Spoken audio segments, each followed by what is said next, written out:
Alhamdulillah. Bismillahirrahmanirrahim.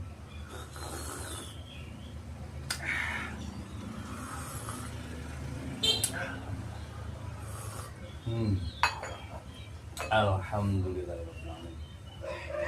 Alhamdulillah sudah selesai kita asah, kita gagangi. Gagangnya Galih Sono Keling, aksesorisnya tanduk. Untuk materialnya kalau nggak salah ini Pertijang.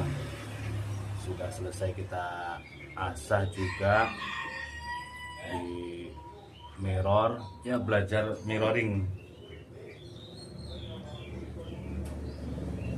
Untuk panjang bilahnya 20 cm, terlebar di ujung karena bentuknya seperti ini.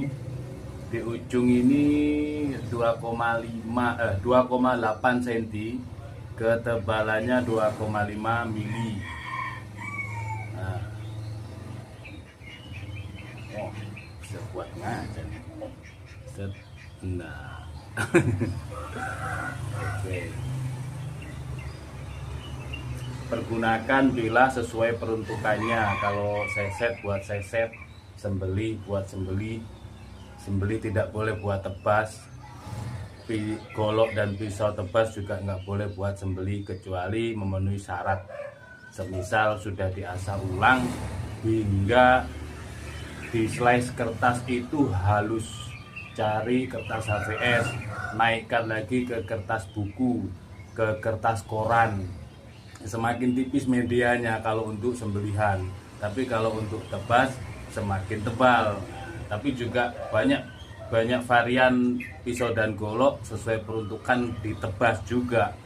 Di golok tebas ada yang tebas ringan, ada yang tebas berat. Nanti terlihat dari bentuk mata bilah dan bentuk bilahnya juga semuanya. Nah itu peruntukannya.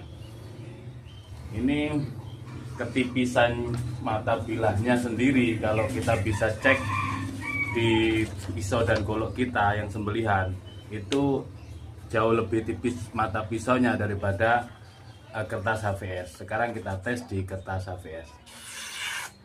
Seperti ini ketipisannya, halus dari pangkal hingga ujung. Mantap banget buat sembelihan kambing, gaya tari enak. Sarung kulit nanti kita proses untuk sarung kulitnya. Mantap ini.